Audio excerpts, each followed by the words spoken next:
வணக்கம். நீங்கள் இணைந்திருப்பது லங்காஸ்ரீயின் செய்திகளோடு. செய்திகளுக்காக நான் போல்ராஜ் சந்திரமதி. விரிவான செய்திகளுக்கு செல்லும் முன்னர் முதலில் தலைப்புச் செய்திகள்.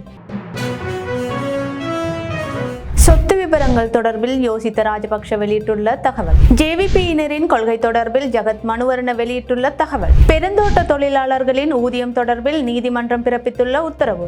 சொத்து விபரங்களை வெளியிட கால அவகாசம் கோரும் எதிர்க்கட்சி தலைவர். மன்னார் காற்றாலை திட்டத்திற்கு எதிர்ப்பு. 500க்கும் மேற்பட்டோர் கொழும்பில் போராட்டம். மோடியுடனான தனிப்பட்ட நட்பு குறித்து ட்ரம்ப் வெளியிட்ட கருத்து. இனி தொடர்வன விரிவான செய்திகள். கேரள அவசிய மையம் எந்தவிதமான பிரச்சனைகள் இருந்தாலும் 24 மணி நேரத்தில் தீர்வு கிடைக்கும். தொடர்புக்கு 9908165856. எல்லோரும் நினைப்பதை போன்று எங்களிடம் பெரிதாக சொத்துக்கள் எதுவும் இல்லை என முன்னாள் ஜனாதிபதி மஹிந்த ராஜபக்ஷவின் மகன் ஜோசித்த ராஜபக்ஷ தெரிவித்துள்ளார். ஜனாதிபதி அனுரகுமார திசாநாயக்க உள்ளிட்ட ஆளும் கட்சி உறுப்பினர்கள் மற்றும் நாடாளுமன்ற உறுப்பினர்கள் பலரின் 2025ஆம் ஆண்டுக்கான சொத்து மற்றும் பொறுப்புகளை லஞ்சம் அல்லது ஊழல் குற்றச்சாட்டுகளை விசாரிக்கும் ஆணைக்குழு வெளியிட்டிருந்தது. இது தொடர்பில் கருத்து தெரிவிக்கும் போதே அவர் மேற்கண்டவாறு கூறியுள்ளார். இது தொடர்பில் அவர் மேலும் கூறுகையில், எங்களிடம் எந்த சொத்துக்களும் இல்லை, வீடு, கார் என எதுவும் இல்லை. அரசாங்க வாகனங்களை தான் நாங்கள் பயன்படுத்துகின்றோம். இல்லையெனில் நாங்கள் பிறரிடமிருந்து வாகனங்களை பெற்றே பயன்படுத்துகிறோம். நாங்கள் சாதாரணமான வாழ்க்கையை வாழ்கின்றோம். எங்களிடம் எல்லாம் இருப்பதாக எல்லோரும் கூறுகின்றனர். நான் செய்த ஒரே வேலை கற்பித்தல் வேலை. அதற்கு கூட நான் ஊதியம் பெறவில்லை. எனக்கு வேற எந்த வருமான ஆதாரங்களும் இல்லை. முனைவர் பட்டம் பெறுவதே எனது ஆசை என்று கூறியுள்ளார். இதற்கிடையில் லஞ்சம் அல்லது ஊழல் குற்றச்சாட்டுகளை விசாரிக்கும் ஆணைக்குழு வெளியிட்டிருந்த நாமலின் சொத்து விபரங்களில் நாமலிடம் 1.6 மில்லியன் மதிப்புள்ள தங்க நகை, 2.3 மில்லியன் மதிப்புள்ள தங்க நாணயங்கள், 3.5 மில்லியன் மதிப்புள்ள 30 தங்க வளையல்கள், 20 மில்லியன் மதிப்புள்ள தங்க ரத்தின கற்கள் பதிக்கப்பட்ட நெக்லஸ், 20 மில்லியன் மதிப்புள்ள 2 வெள்ளை நிற நெக்லஸ், 10 மில்லியன் மதிப்புள்ள நீல நவரத்தின கற்கள் என 100 மில்லியன் சொத்துக்கள் இருப்பதாக தெரிவிக்கப்பட்டுள்ளது. இதேவேளை 10 விலைமதிப்பற்ற முத்து நெக்லஸ் இருப்பதாகவும் அது அவர்களின் குலதெய்வத்தின் நகைகள் எனவும் நாமலுக்கு பரிசாக கிடைத்த நகைகள் எனவும் நாமல் கூறியுள்ளார். இதேவேளை நாமலிடம் இருக்கக்கூடிய வணிகங்கள், அவருடைய முதலீடுகள் தொடர்பில் இந்த சொத்து மற்றும் பொறுப்பு கூறலில் வெளிப்படையாக சொல்லப்படவில்லை எனவும் தகவல்கள் வெளியாகியுள்ளன. இவ்வாறு முன்னாள் ஜனாதிபதி மகிந்தவின் 2 மகன்களும் தனது சொத்து விபரங்கள் தொடர்பில் 2 மாறுபட்ட கருத்துக்கள் முன்வைத்துள்ள நிலையில் நாமல் ராஜபக்ச சமர்ப்பித்த சொத்து விபரங்கள் குறித்து சந்தேகங்கள் எழுப்பப்பட்டுள்ளது குறிப்பிடத்தக்க விடயமாகும். அரசியலுக்காக தமது சொந்த பணத்தை செலவிடக்கூடாது என்பது ஜேவிபியின் அரசியல் கொள்கை என தேசிய மக்கள் சக்தியின் நாடாளுமன்ற உறுப்பினர் ஜகத் மனுவர்ண தெரிவித்துள்ளார். தேசிய மக்கள் சக்தியின் அமைச்சர்கள், பிரதி அமைச்சர்களின் சொத்து விபரங்கள் வெளியிடப்பட்டதில் அதில் பெரும்பாலானோர் செல்வந்தர்களாக காணப்படுவது தொடர்பில் ஊடகவியலாளர்கள் எழுப்பிய கேள்விக்கு பதிலளிக்கும் போதே அவர் இதனை குறிப்பிட்டுள்ளார். கட்சியின் ஜனாதிபதி, பிரதமர் யாராக இருந்தாலும் அவர்களின் அரசியல் செயற்பாடுகள் கட்சியின் அல்லது கட்சி உறுப்பினர்களின் நன்கொடையை கொண்டே செலவு செய்யப்படும். அது எமது கட்சியின் ஒழுக்கமாகும். அரசியலுக்காக தனது சொந்த பணத்தை கொட்டி செலவழிப்பதேன்? வெற்றி பெற்று ஆட்சி அமைத்த பின்னர் செலவு செய்த பணத்தை கொள்ளையடிக்கவே, அதை மீள பெற்றுக்கொள்ளவே முயற்சி செய்வர். எனக்கு பில்லியன் மில்லியன் கணக்கில் பணம் இருந்தாலும் அரசியல் நடவடிக்கைக்காக செலவழிக்க முடியாது. எனக்கு தேர்தலில் கட்சியே அனைத்து செலவுகளையும் செய்தது. இதுதான் உண்மையாகும் என்று அவர் மேலும் குறிப்பிட்டுள்ளார்.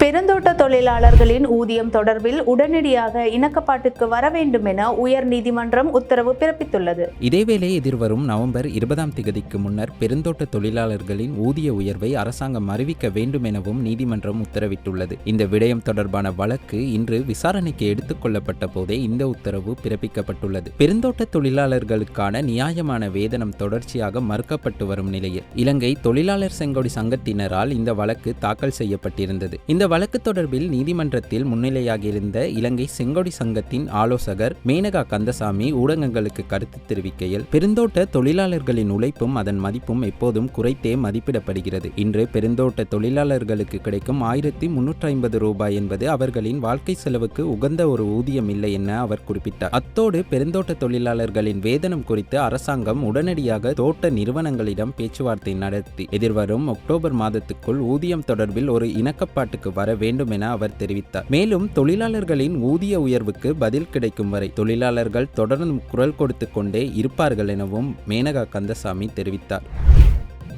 தனது சொத்து மற்றும் பொறுப்புகள் தொடர்பான விவரங்களை டிஜிட்டல் வடிவத்தில் சமர்ப்பிக்க கால அவகாசம் கோரி லஞ்சம் அல்லது ஊழல் குற்றச்சாட்டுகளை விசாரிக்கும் ஆணைக்குழுவிடம் எதிர்க்கட்சித் தலைவர் சஜித் பிரேமதாச எழுத்துப்பூர்வமாக கோரிக்கை ஒன்றை முன்வைத்துள்ளார். நாடாளுமன்ற உறுப்பினர்கள் பலரின் 2025ஆம் ஆண்டுக்கான சொத்து மற்றும் பொறுப்புகளை லஞ்ச அல்லது ஊழல் குற்றச்சாட்டுகளை விசாரிக்கும் ஆணைக்குழு வெளியிட்டிருந்தது. இந்நிலையில் எதிர்க்கட்சித் தலைவர் சஜித் பிரேமதாச தனது சொத்து மற்றும் பொறுப்புகள் தொடர்பில் தகவல்களை வெளியிடவில்லை என பலரும் கேள்வி எழுப்பியிருந்தனர். இந்நிலையிலேயே எதிர்க்கட்சித் தலைவர் சஜித் பிரேமதாச தனது சொத்துக்கள் மற்றும் பொறுப்புகள் பிரகடனத்தை சமர்ப்பிக்க கால அவகாசம் கோரியுள்ளார். இதேவேளை எதிர்க்கட்சித் தலைவர் தனது சொத்துக்கள் மற்றும் பொறுப்புகள் பட்டியலை கடந்த ஏப்ரல் 23ஆம் திகதி நாடாளுமன்ற செயலாளர் நாயகத்திற்கு சமர்ப்பித்ததாக ஐக்கிய மக்கள் சக்தியின் கம்பகா மாவட்ட அமைப்பாளர் வருண தீப்த ராஜபக்ஷ தெரிவித்தார். அதன்படி நாடாளுமன்ற செயலாளர் நாயகம் குசானி ரோஹண தீர இந்த பட்டியலை லஞ்சம் அல்லது ஊழல் குற்றச்சாட்டுகளை விசாரிக்கும் ஆணைக்குழுவுக்கு அனுப்பியதாக தெரிவித்துள்ளார். இருப்பினும் குறித்த ஆணைக்குழு தனது வலைத்தளத்தில் டிஜிட்டல் வடிவத்தில் பிரகடனத்தை காண்பிக்குமாறு கோரிக்கை விடுத்திருந்தது. அதன்படி சஜித் பிரேமதாச தனது சொத்துக்கள் மற்றும் பொறுப்புகளை டிஜிட்டல் வடிவத்தில் சமர்ப்பிக்க கால அவகாசம் வழங்குமாறு லஞ்சம் அல்லது ஊழல் குற்றச்சாட்டுகளை விசாரிக்கும் ஆணைக்குழுவில் எழுத்து மூலம் கோரிக்கை விடுத்துள்ளதாக தெரிவித்துள்ளார்.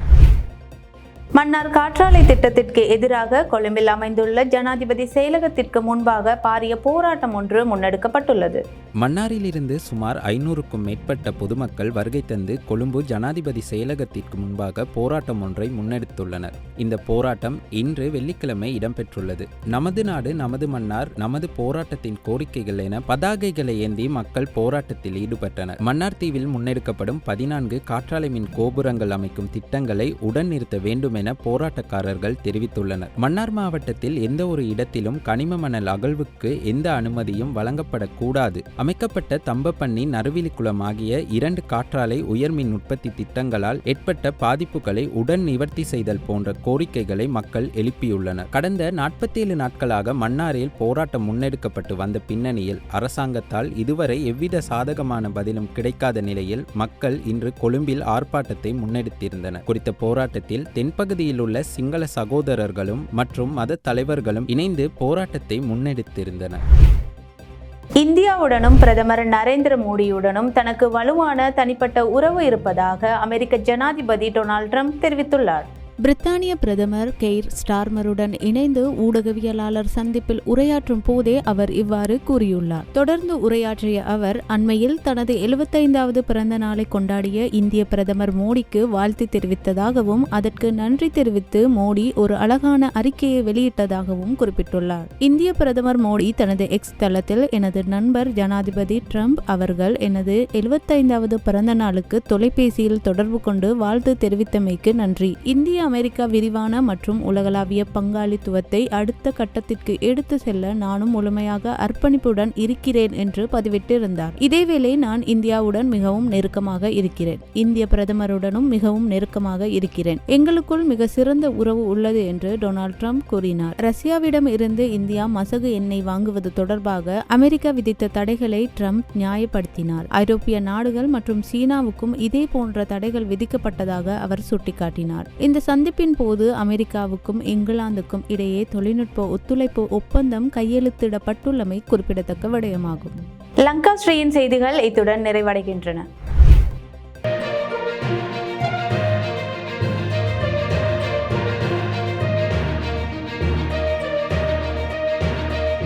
கேரள அவசிய மையம் எந்தவிதமான பிரச்சனைகள் இருந்தாலும் 24 மணி நேரத்தில் தீர்வு கிடைக்கும். தொடர்புக்கு 9908165856.